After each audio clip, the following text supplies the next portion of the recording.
ጤና ይስጥልኝ ክቡራትና ክቡራን የዩቲዩብ ቻናል ቤተሰቦች፣ ሰበር መረጃዎች መውጣታቸውን ቀጥለዋል። አስቸኳይ ፈጣን ሰበር መረጃዎች ዩቲዩብ ላይ ሲጫኑ ቀድሞ ለእናንተ መልእክት እንዲደርሳችሁ እና ዜናዎችን በፍጥነት እንድትከታተሉ የዩቲዩብ ቻናሌን ሰብስክራይብ በማድረግ የደወል ምልክቷን መጫን አትዘንጉም። ወደ ሰበር መረጃዎች። ቋሚ ሲኖዶሱ በምስራቅ አርሲ የተጎዱ ወገኖችን የሚያጽናኑ ብፁዕ አባቶች መደበ። የኢትዮጵያ ኦርቶዶክስ ተዋሕዶ ቤተክርስቲያን ቋሚ ሲኖዶስ በምስራቅ አርሲ ሀገረ ስብከት ተገኝተው ጉዳት የደረሰባቸውን የኦርቶዶክሳውያን የሚያጽናኑ ብፁዓን አባቶችን መደበ። የቋሚ ሲኖዶሱ አባላት በምስራቅ አርሲ ሀገረ ስብከት በአስኮ፣ በሽርካ፣ በሆንቆሎ፣ ዋቢ ሮዶች በኦርቶዶክሳውያን ወገኖቻችን ላይ የደረሰውን ጥቃት ተከትሎ በዛሬው ዕለት ባካሄዱ መደበኛ ስብሰባ በችግር ምክንያት ለተፈናቀሉ ወገኖች ድጋፍ እንዲደረግ በብፁዕ አባቶች የሚመራ ቤተክርስቲያናችን ልዑካን ቡድን ችግሩ ወደ ተፈጠረበት ቦታ በመሄድ ተጎጆችን እንዲጎበኝ፣ እንዲያጽናናና አስፈላጊውን ጊዜያዊ ድጋፍ እንዲያደርግ ወስኗል።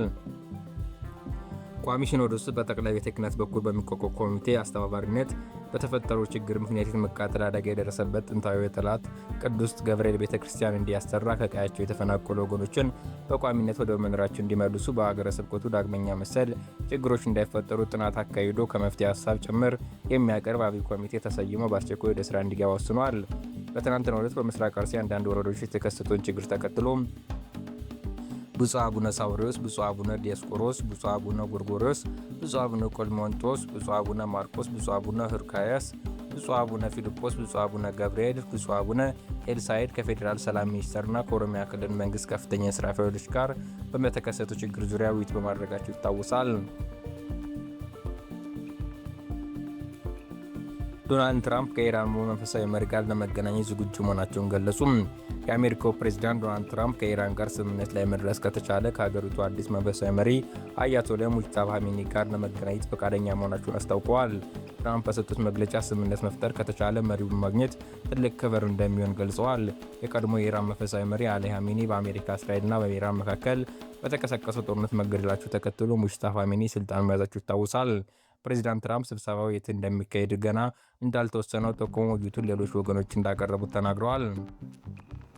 ሆኖም ኢራን በአካባቢ የሚገኙ የአሜሪካ ወታደሮች የምታጠቃ ከሆነ አሜሪካ ፈጣንና ጠንካራ ወታደራዊ ምላሽ እንደምትሰጥ አስጠንቅቀዋል። ወደ ኋላ 10 ዓመት ማንኛውም ደረሰኝ ሳይቆርጥ የተገበያየ አካል በወንጀል እስከ መጠየቅ የሚያደርሰው የተሻሻለው የታክስ አስተዳደር ረቂቅ አዋጅ ለሕዝብ እንደራሴዎች ምክር ቤት ቀረበ። ረቂቁ የታክስ ማጭበርበር ለመከላከል ለ10 ዓመታት ወደ ኋላ በመሄድ ሂሳቡን በመመርመር ወይም ሂሳብ ኦዲት በማድረግ ተጨማሪ ግብር ማስከፈልን ለገቢ ሰብሳቢ የሚፈቅድ ነው። ዛሬ ለምክር ቤቱ የቀረበው ረቂቅ የሕግ ግብር አስተዳደር አዋጅ በተለየ ደረሰኝ ባለመቁረጥ የሚደረግ ግኝት ላይ ከፍ ያለ ቅጣት የሚያስከትሉ አንቀጾች የያዘ ነው። ማንኛውም ሰው ህጋዊ ደረሰኝ ያልሰጠ እንደሆነ በእያንዳንዱ ባልሰጠው ደረሰኝ ልክ 100 ሺህ ብር አስተዳደራዊ ቅጣት በገንዘብ ይቀጣል ይላል የማሻሻያው ማብራሪያም። በተጨማሪም ይህንን አስተዳደራዊ ቅጣት በዓመት 2 ጊዜ የተቀጣ እንደሆነ እና ሆን ብሎ ድርጊቱ መፈጸሙ ከቀጠለ ድርጊቱ እንደ ወንጀል ጥፋት ተቆጥሮ በወንጀል እንደሚያስጠይቅ መሆኑን አብራርቷል። በተጠቀሰው ድርጊት የድርጅት ስራ አስኪያጅ በግል ወንጀል ተጠያቂ የሚሆነው በወንጀል ተግባር ተባባሪ ከሆነ ወይም ደረሰኛ ለመስጠትን መከላከል የሚያስችል የቁጥጥር ስርዓት ያልዘረጋ ከሆነ እንዲሆን ተደንግጓል። በሌላ በኩል አንድ ግብር ከፋይ ግብር ከከፈለ በኋላ በ10 ዓመት ጊዜ ውስጥ በማንኛውም ጊዜ እንደገና ሂሳቡ ተመርምሮ ወይም በኦዲት ተጨማሪ ግብር ሊጠየቅ ይችላል ይላል የረቂቅ አዋጅ ማብራሪያው። ይህም በ10 ዓመት የተገደበው በኢትዮጵያ የንግድ ህግና ሂሳብ አያያዝ ህጎች መሰረት የሂሳብ ሰነዶች ተጠብቀው መቆየት ያለባቸው ለ10 ዓመታት ብቻ መሆኑ ነው ተብሏል።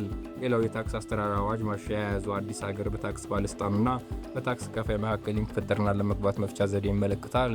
ከዚህ ቀደም በነበረው ህግ ግብር ከፋዮች የተጣለባቸውን ግብር ተገቢ አይደለም ብሎ ባመኑ ጊዜ መፍትሄ ፍለጋ በታክስ አስተዳደሩ ስር ለተቋቋመ የቅሬታ ሰሚ ለግብር ይግባኝ ኮሚሽን እና የህግ ትርጉም በተመለከተ በየደረጃው ባሉ ፍርድ ቤቶች እንዲያመለክቱ የሚያስችል ስርዓት ነበር። ይሁን እንጂ ይህን ለማድረግ ግን ግብር ከፋዮች ቅድሚያ የተወሰነባቸውን ግብር ከ50 እስከ 75 በመቶ በመክፈል ይጠበቅባቸው ነበር። ያም ሆነ መፍትሄ ለማግኘት ረዥም ጊዜ ሊወስድ እንደሚችል በማብራሪያው ተጠቅሷል። በተሻሻለው ረቂቅ ደረጃ ለህዝብ እንደራሴዎች ምክር ቤት በቀረበው የታክስ አስተዳደር አዋጅ የተጠቀሰው አሰራር እንዳለ ሆኖ በአጭር ጊዜ አለመግባባቶችን ለመፍታት ያግዛል የተባለ የገለልተኛ አስማሚና አሰራር ስራ ላይ ይውላል ተብሏል። ይህም አዲስ የመስማማት ስርዓት በሚለው አዋጁ እንዲዘረጋ የሚፈቅድ ገለልተኛ አስማሚ ግብር ከፋዩና ግብር ሰብሳቢውን በሚስጥራዊነት መርሆች ጭምር የሚያስማማበት ስርዓት ነው ተብሏል። ከሰኔ 4 እስከ ሰኔ 12 2018 ዓ.ም የሚሰጠውን የቅድመ ምረቃ ፕሮግራም የመውጫ ፈተና ለመውሰድ የተመዘገቡ ተማሪዎች በአስቸኳይ መረጃቸውን እንዲያረጋግጡ ትምህርት ሚኒስቴር አሳስቧል። የማረጋገጥ ስራው ሰልፍ ቬሪፊኬሽን ከ2 እስከ 3 ደቂቃዎች ብቻ የሚወስድና የተፈታኞችን ትምህርት ሰነዶች ከፋይዳ መታወቂያ ጋር ለማስተሳሰር የሚያስችል ነው ተብሏል።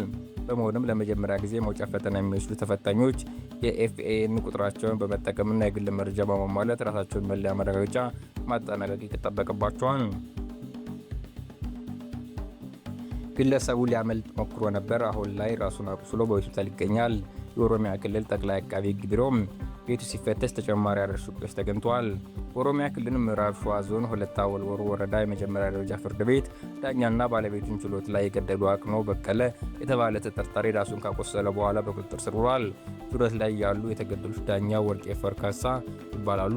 የኦሮሚያ ክልል ጠቅላይ አቃቤ ሕግ ቢሮ ለሸገር ኤፍኤም በሰጠው ቃል ተጠርጣሪው አልማዝ መኮንን ከተባሉት ባለቤቱ ጋር የነበራቸውን የፍቺ ክርክር አልቆ የንብረት ክፍፍል ላይ ውሳኔ ተሰጥቶ ለአፈጻጸም በተያዘ ቀጠሮ ላይ ነው ግድያውን የፈጸመው። ግለሰቡ ከዳኛው በተጨማሪ በዚያው ችሎት ላይ አልማዝ መኮንን የተባሉ ባለቤቱንም ገድሏል። ቢሮ ተጠርጣሪው ግለሰብ ሊያመልጥ ሞክሮ ነበር፣ አሁን ላይ ራሱን አቁስሎ በሆስፒታል ይገኛል ሲል ገልጿል። ሰዎች ወደ ፍርድ ቤት ሲገቡ መፈተሽ ያለባቸው ቢሆንም ተጠርጣሪው ግለሰብ ግን ሽጉጥና ጩቤ ይዞ እንደገባ በኋላ ላይ መታወቁ ተመልክቷል። ቤቱ ሲፈተሽ ተጨማሪ አራት ሽጉጦች ተገኝተዋል። ቢሮ ግለሰቡ እንዴት መሳሪያ ይዞ እንደገባ ለማወቅ ምርመራ መጀመሩ ገልጾ ችሎት የሚያስከብሩና የጸጥታ ስራ እንዲሰሩ የተመደቡ ኃላፊነታቸውን በአግባቡ ያልተወጡ 3 የፖሊስ አባላት ቁጥጥር ስር እንደዋሉ አሳውቋል።